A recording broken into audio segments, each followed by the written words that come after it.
Hi everyone, my name is Junon. I have a health science background and I'm the author of the book Truth and Empathy: How to Find Your Soulmate. And I'm going to put a link to the book below. This video is about rating the 5 love languages created by Dr. Gary Chapman. And I think that most people have heard of these 5 love languages, and they are acts of service, quality time, physical touch, words of affirmation, and receiving gifts. But what I was actually thinking about recently is that these love languages are not created equal. Let me explain what I mean. If, let's say, you look at the relationship style of different personality types, so one is feminine and structured or orderly, the other one is feminine spontaneous, then you have masculine spontaneous, and the last one is masculine orderly. The feminine orderly personality types, and that includes the INFJ, ENFJ, ISFJ, and ESFJ.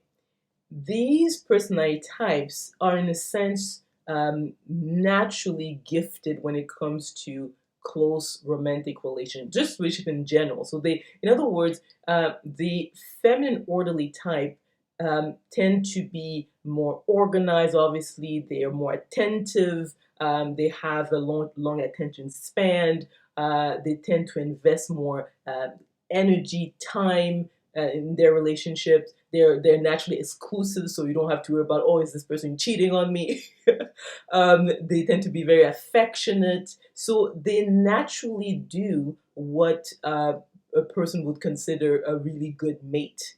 And obviously, even in terms of, like, household chores, or their finances are usually in order, all of that.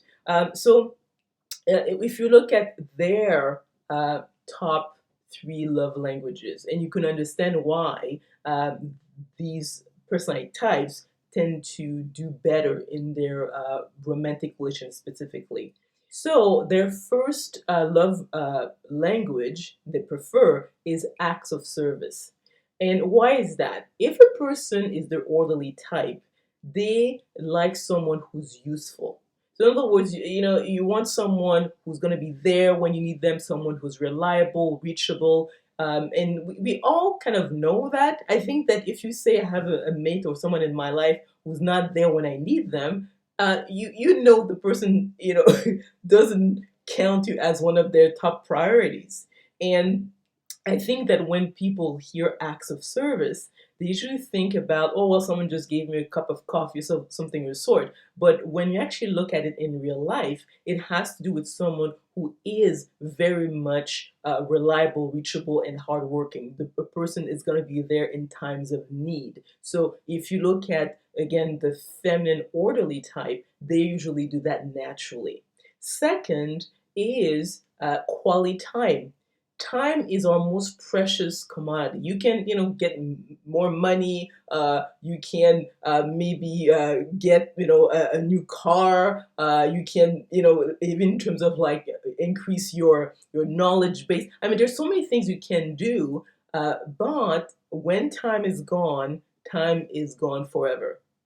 So time is essentially something that is given to something that is important to us. Now, when you think about quality time, we're not just talking about just hanging out. We're talking about, okay, the person is really paying attention to you. The person has decided, okay, let me set aside this period and really give my full attention to this person.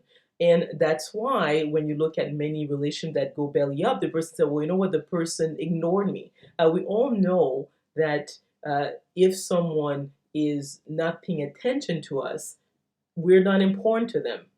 And so the quality time aspect of, let's say, these love languages is a combination of setting aside, you know, time that is very precious, that is not a renewable sort of resource, and focus on this person. So, in other words, it's a combination of attention and giving away your time. And the third has to do with physical touch. And I think that most of us know that whenever we're really attracted to someone, we care about someone, we want to be physically close to them. We like to be touched by them and we like to touch them.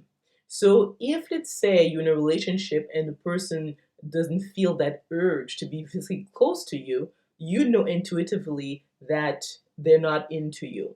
So there is this body language that speaks louder than words, especially if it's affection to us. Because obviously, when we know that we care about someone, we don't want someone who only approaches us when they want to have sex. But if they say they can be affectionate without it leading to sex, that is even more significant.